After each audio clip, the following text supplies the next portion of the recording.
ọtụtụ ndị aghọtafena m ọtụtụ ife ngafigago n'ofu ife gbasalụ ndị Igbo n'akwụkwọ a ji n'aka kịta. Ọ bụrụ na m egosiri unu, ọ bụrụ na m ekwuro na Mee na April ka m kwuru wee sị na mụ pụkwa na ebe a ga-eme coup bụ ndị amị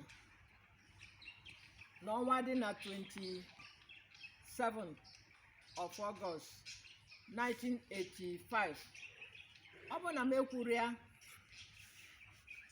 ife a wee wute ndị olu oyibo maka m bụ civil servant. Fa wee dee akwụkwọ a wee wụọ na m wee sị m tinye confidential, wee sị mụ na-ataghelikwa ọnụ n'ọka nsikọ nke nkọrọ kọsịa nke nji wee recover oge m kwuru sị ọbịbịa onye isi na-achọ ịbịa Anambra, old Anambra, sisi kansụl visit na mfụlụ ebe egburu ndị mmadụ. Ewee jụọ m sị m enwee ike iprove mụnwa bụ Ifeanyichukwu Nkemakonam Ilonzo jelu n'ebe ha zobelu na bunker ebe ha zobelu ammunition. Ọ dị na Google. Ife izu mkpụrụ aka bụ bomb, mkpụpụta 9 bomb, 12 cartons of hand grenade, 12 crates of ammunition for Nigerian Army. Oge m kpụpụtara ya, a council visit President Muhammad Buhari by then. Oge m kpụpụtara ya, ewee mee na mụ na fa ga na-eme meeting. Meeting a ka mụ na fa na-eme n'ife gbasara security. Wee fụkwa si kezi ka anyị si na-eme meeting security mana unu nwa na-akwadebe na a ga-eme coup unu na Babangida. Oge Babangida bụ chief of army staff.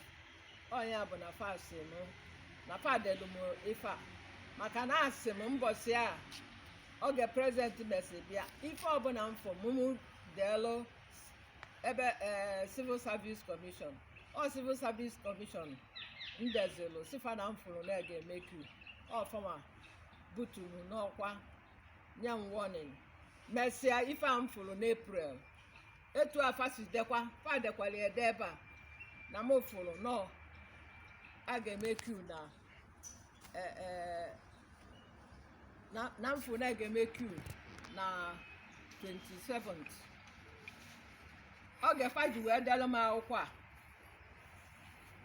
oge faji sainelu m akwụkwọ a, ọfanwa kọlụ na 9th of May ka ha kwuru nkwulu ife a nya bụ ife mee. Ebe nsi wee na-achọ ka nkọwalụ unu nwa bụ maka na mụ etu na-esi gwa m mụfụ modelu onye isi modelu onye nke a wee dee ka ezi ka isi wee fụ na malụ na ga-eme coup na ga-enyekwa ya ọlụ. Mana ife niile nna akpọ bụ ka ụwa solu m kpee ekpele ụdị a nkwu kịta ka ọ yala dị bloody. Ife eme bụ onye isi sisi kpọrọ m kpochie that she talks too much. Onye bụ na-akpochi mụnwa bụ Ifeanyị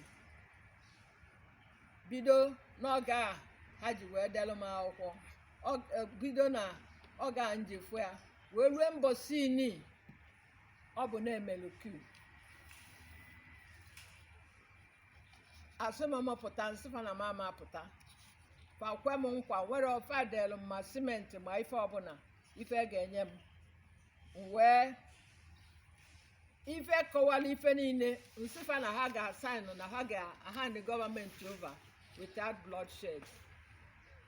Ebe a ka anọ yọba m wee dee na 27th of that day emelu coup. That date ka fanyekwalụ m fadelu ife afa de nye m tupu ndị